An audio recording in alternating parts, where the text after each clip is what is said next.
If as Catholics and Christians we want to evangelize effectively, we have to effectively engage in the culture.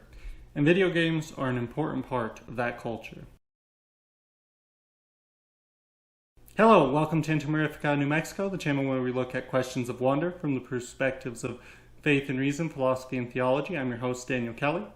And today, what we're talking about is what I think is a significant part of our culture that as Catholics and as Christians, we haven't engaged in an effective manner, okay? And what I'm talking about is video games. So I talked about recently how Catholics, and I'll put a link to that video in the description, but how we as Catholics and as Christians kind of lost the sexual revolution by ignoring fiction novels and especially the genre of fantasy.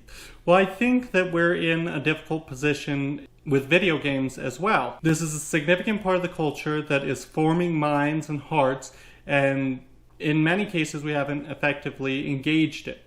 Now, I don't think it's as bad as when we were ignoring fantasy novels and that space, because that culture that was forming those was kind of a neo-pagan culture that had Christianity but rejected and was moving away from Christianity. And that's worse than just a pagan culture. And video games that aren't Christian, and actually paganism, if the other stuff doesn't get in the way, is pointed towards becoming Christian, and we'll talk about that more. But video games are mostly from got their big development in Japan. It's a non-Western culture that mostly is Shintoists and Buddhists. They haven't rejected Christianity, and in as much as they're not being actively evil, they're actually pointed towards and traveling towards Christianity. So we also recently talked about, and I'll put a link to this video as well, board games, and how board games are where we put love into action.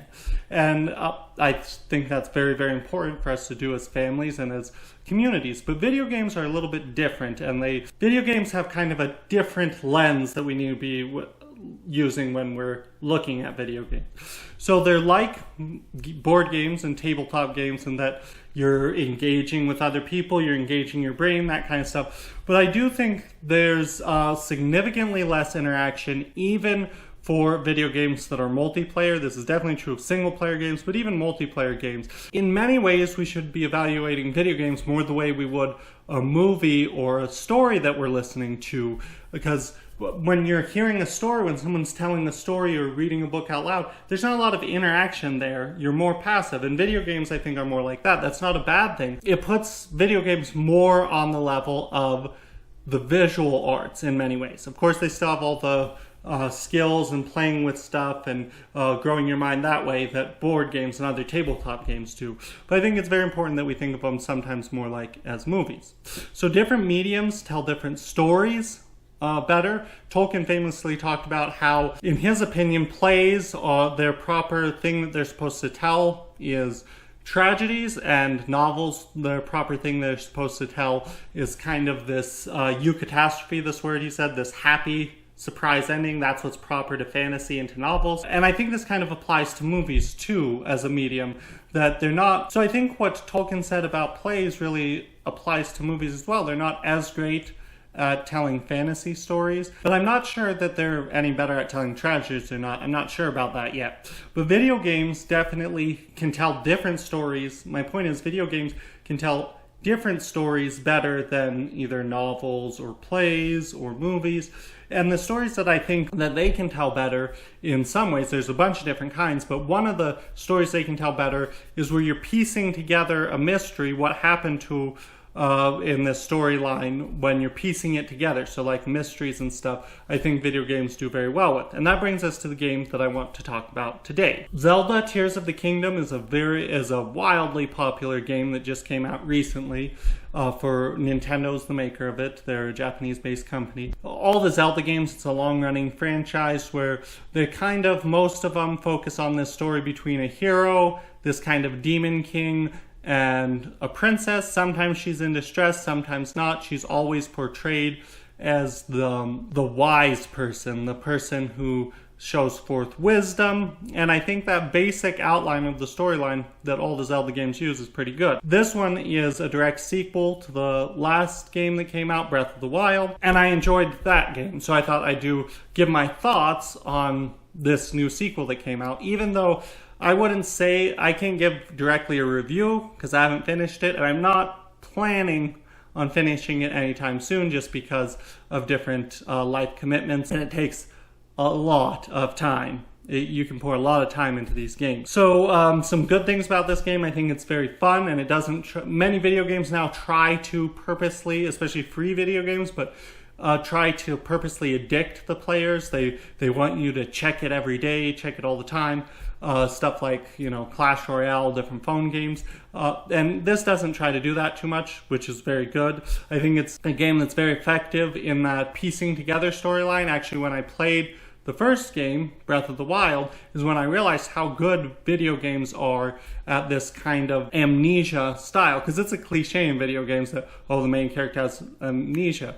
But Breath of the Wild really showed that if you're exploring this world and you're trying to figure out what happened to this world, video games have a very effective way of giving you these pieces of information, and you're putting it together more than a book or a movie could effectively do. This video game, Tears of the Kingdom, Zelda Tears of the Kingdom, I really like how it gives you these tools that you mess with physics, basically.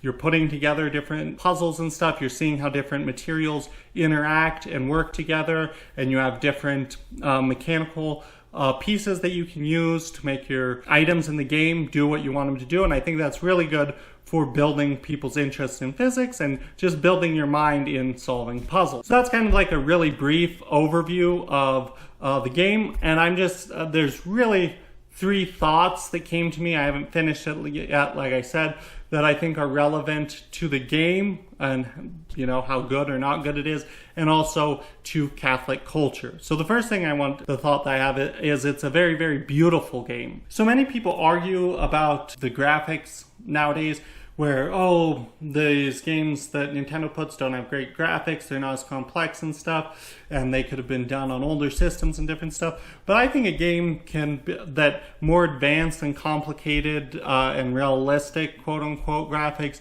don't necessarily make a game more beautiful. In fact, some of the oldest games that, these 16-bit graphics and stuff, or some of the things that gave me, when I was growing up, that kind of, C.S. Lewis talks about those flashes of joy that just remind you of something else that you've never seen, you've never experienced in your life, but remind you of it that you want above all other things. They remind, he calls them these moments of joy, but they're a reminder, and it's a joy not unlike pain, this kind of nostalgic pointing away from itself that different experiences give. Well, these older games, when I was younger, that's how I could relate to C.S. Lewis's image, that this pang in your heart, that this is reminding me of something else. And if you look more into whatever is reminding, whether it's a sunset or whatever, that thing just points beyond itself. And that definitely with the older games, I think sometimes with simpler graphics, that touch of joy or beauty that points beyond itself to God is more often, because sometimes signs, which the material world in some ways, in many ways, is a sign of God, right? It's a sign, it signifies him. Sometimes it's better when signs don't get in the way of what they're signifying. So if they're not so intricate and stuff. So this game is very, very beautiful, and I think that's sometimes in our culture today we forget about how important beauty is. Everything we do, we should have beauty surrounding us. That's what it means to be fully human. And so I think this game is very good in that respect.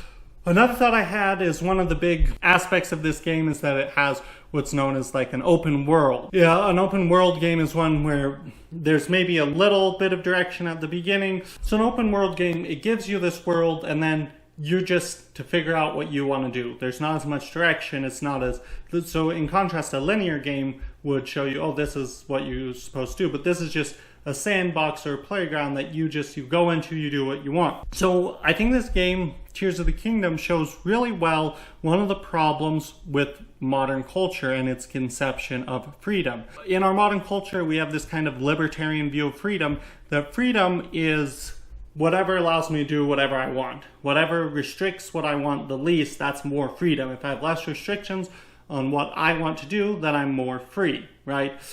So for a libertarian to the extreme, there's an image that I like to use where you're the most free under this conception of freedom.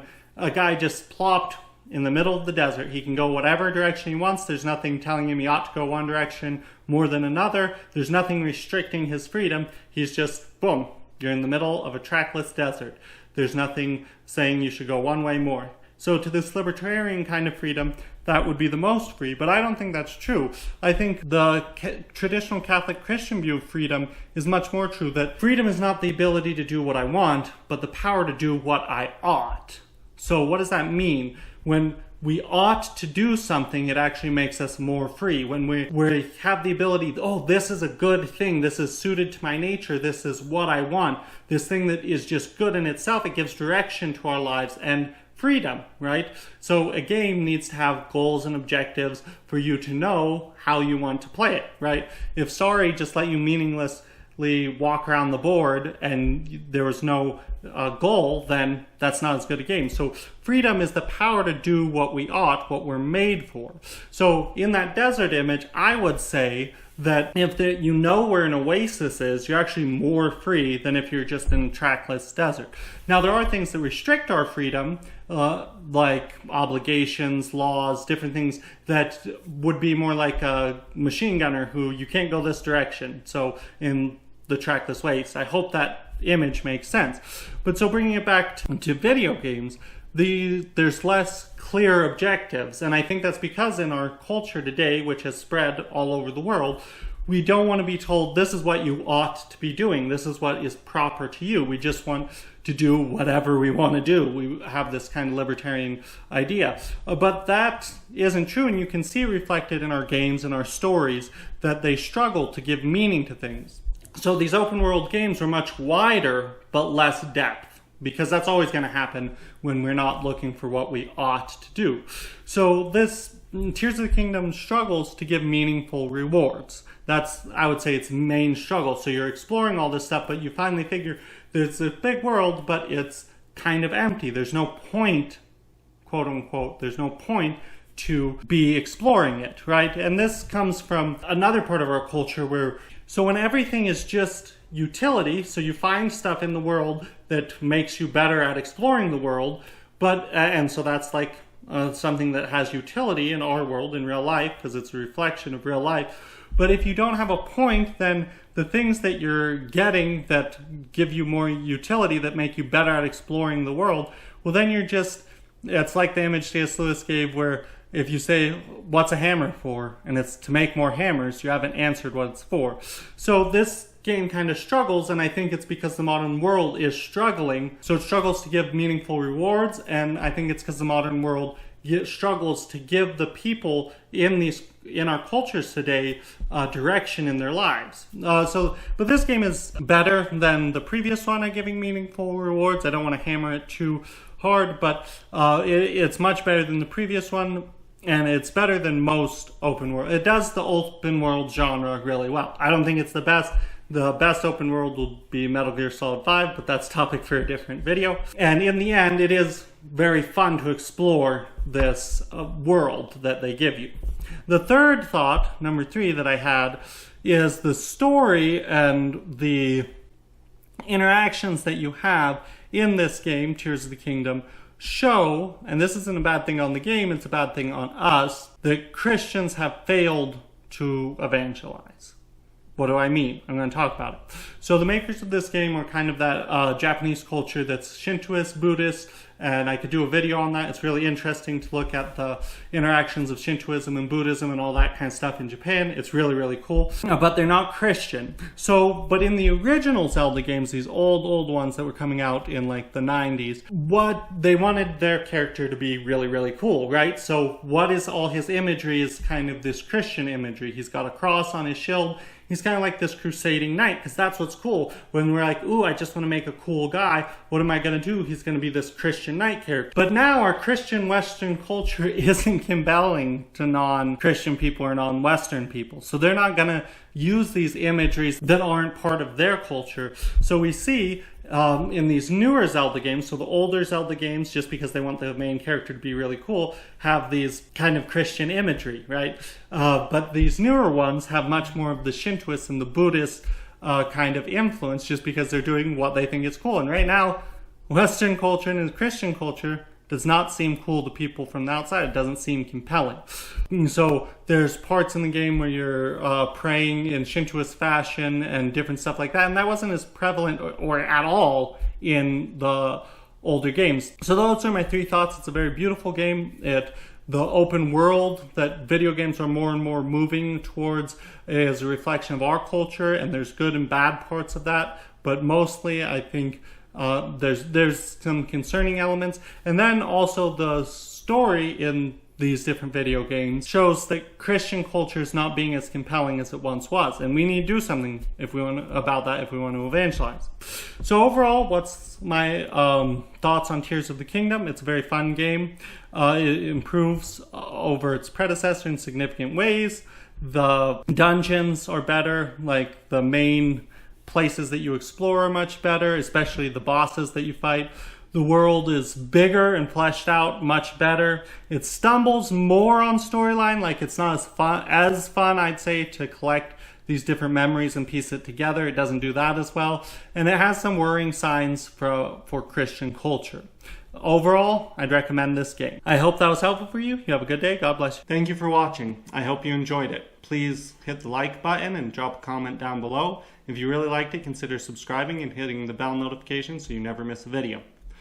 If you want to help me produce more great videos just like this, please support me on Locals. There's a link in the description, and that you'll get all sorts of good benefits for being a part of our Locals community, and you'll help me produce these great videos. Thank you so much.